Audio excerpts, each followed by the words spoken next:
No episódio anterior, vimos Noé construir uma arca gigantesca seguindo as ordens de Deus. Vimos os animais entrarem 2 a 2, vimos Deus fechar a porta e vimos o início do dilúvio, quando as fontes das profundezas se romperam e as comportas do céu se abriram. Mas o que aconteceu depois? Como foi a vida dentro da arca? Quanto tempo durou o dilúvio? E o que Noé encontrou quando finalmente saiu? Hoje vamos concluir essa história épica. Vamos testemunhar o fim de um mundo e o recomeço de outro. E vamos conhecer uma das promessas mais lindas e coloridas que Deus já fez à humanidade. Esta é a parte 2 da história de Noé e o grande dilúvio. Preparem-se, a jornada continua. A chuva caiu por 40 dias e 40 noites, sem parar, incessante. Mas o dilúvio não foi apenas a chuva. Como vimos, as fontes das grandes profundezas também se romperam. Águas subterrâneas jorravam para a superfície com força tremenda. E as águas continuaram subindo. A Bíblia nos diz: as águas aumentaram e elevaram a arca acima da terra. A arca, aquela estrutura gigantesca que Noé havia construído, agora flutuava. Ela não tinha vela, não tinha remos, não tinha leme. Ela simplesmente flutuava, protegida pela mão de Deus. E as águas continuaram subindo. As águas dominaram cada vez mais a terra e todos os altos montes debaixo do céu foram cobertos. Os montes mais altos, as montanhas mais elevadas, tudo foi coberto. A Bíblia especifica: as águas subiram até mais de 7 metros acima das montanhas. Imagine isso! Não havia terra seca em lugar nenhum. Todo o planeta estava coberto de água. E tudo que tinha fôlego de vida, todos os animais, todas as aves, todos os seres humanos que não estavam na arca, pereceram. Exterminada foi toda a criatura que havia sobre a face da terra. Apenas Noé e aqueles que estavam com ele na arca sobreviveram. Era o fim de um mundo, o fim de uma era, o fim de uma geração corrompida. Enquanto lá fora era destruição e caos, dentro da arca havia vida.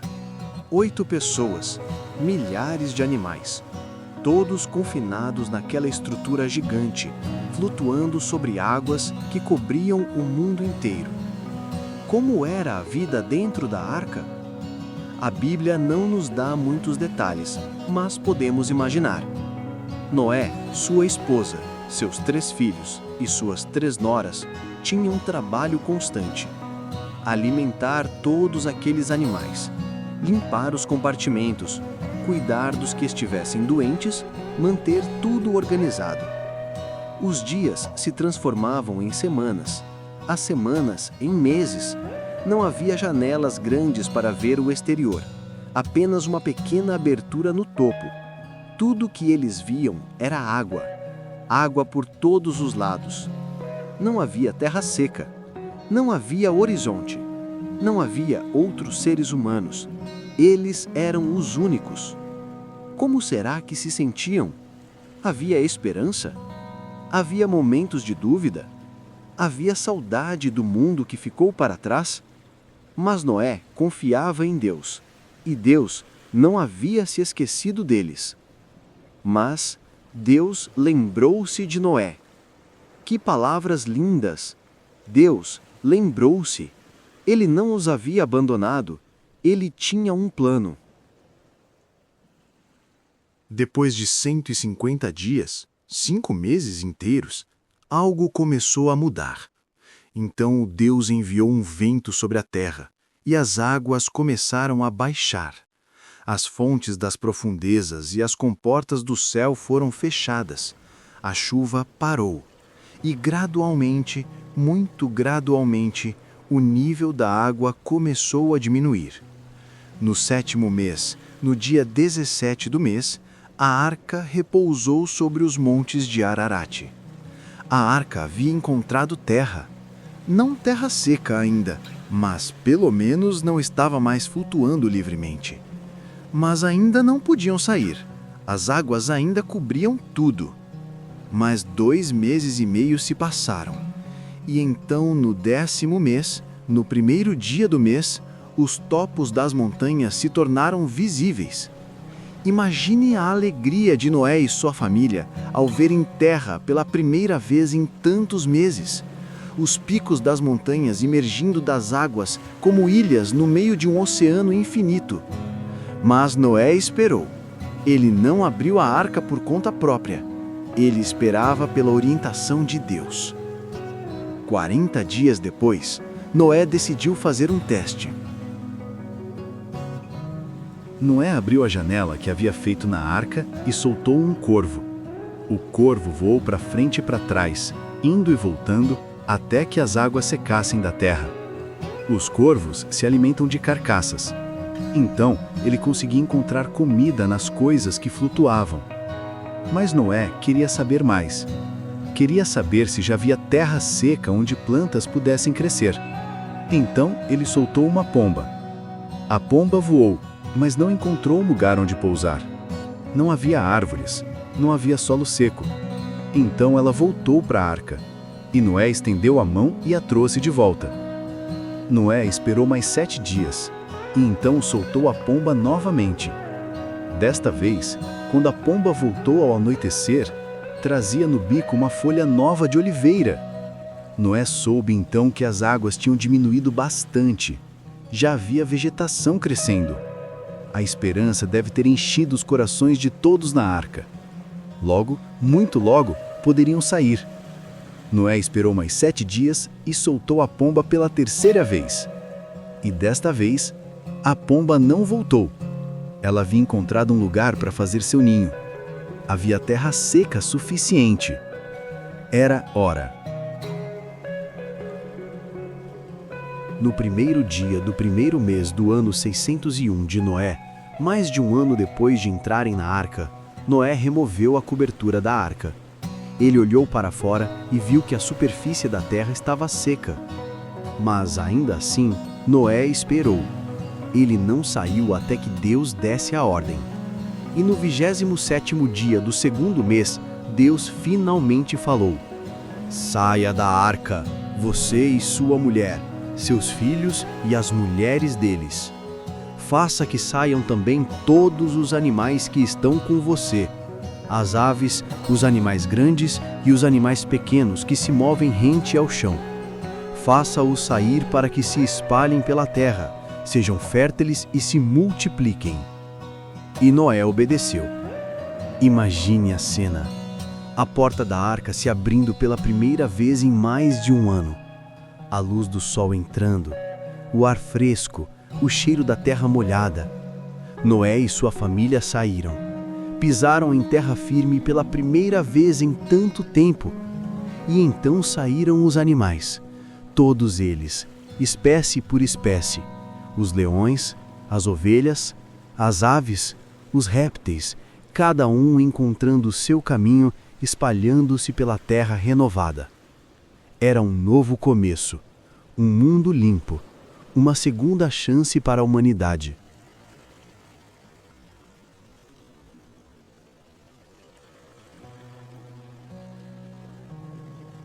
Qual foi a primeira coisa que Noé fez ao sair da arca? Ele poderia ter construído uma casa, poderia ter plantado uma horta, poderia ter explorado a nova terra. Mas não. A primeira coisa que Noé fez foi adorar. Noé construiu um altar dedicado ao Senhor. Ele pegou alguns dos animais limpos e das aves limpas e os ofereceu como holocausto sobre o altar. Por quê? Por gratidão, por reconhecimento, porque Noé sabia que não havia sobrevivido por sua própria força ou inteligência.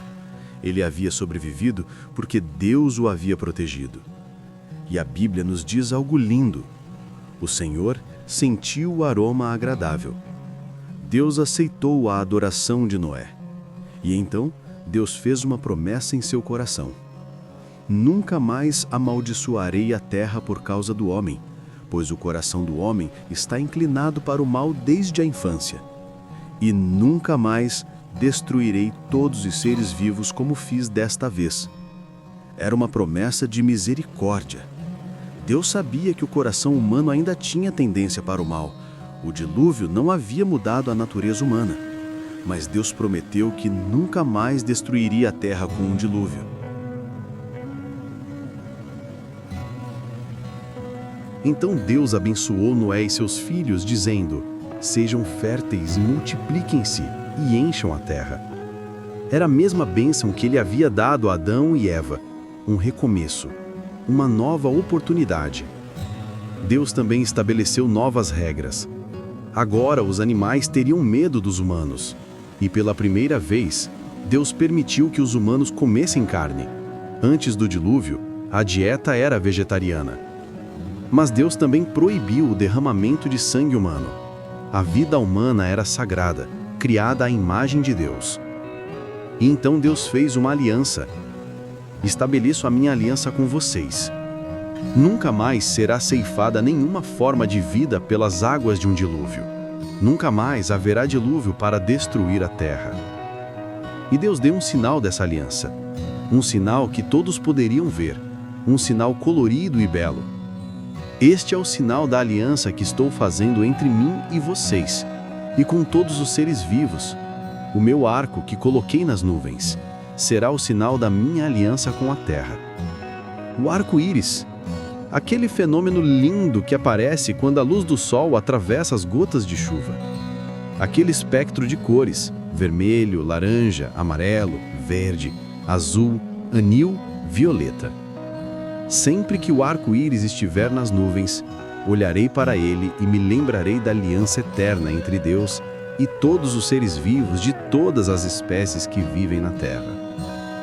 Cada vez que chove e o sol brilha criando um arco-íris no céu, é um lembrete. Um lembrete da promessa de Deus. Um lembrete de sua fidelidade. Um lembrete de sua misericórdia. Noé viveu mais 350 anos após o dilúvio. Ele viu seus filhos terem filhos e os seus netos terem filhos.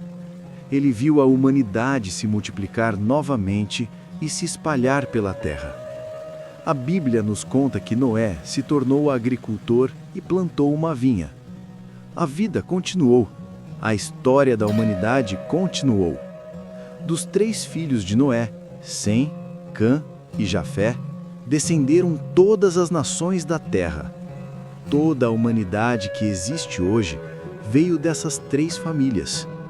Noé morreu aos 950 anos, tendo vivido uma vida extraordinária. Ele havia testemunhado 2 mundos, o mundo antes do dilúvio e o mundo depois. Ele havia sido o instrumento de Deus para preservar a vida. Ele havia sido fiel até o fim.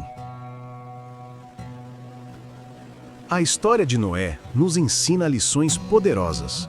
Primeiro, a obediência a Deus, mesmo quando é difícil e parece não fazer sentido, vale a pena. Noé construiu uma arca por décadas, suportou zombarias, mas no fim foi salvo. Segundo, Deus cumpre suas promessas. Ele disse que traria um dilúvio, e trouxe. Ele disse que salvaria Noé, e salvou.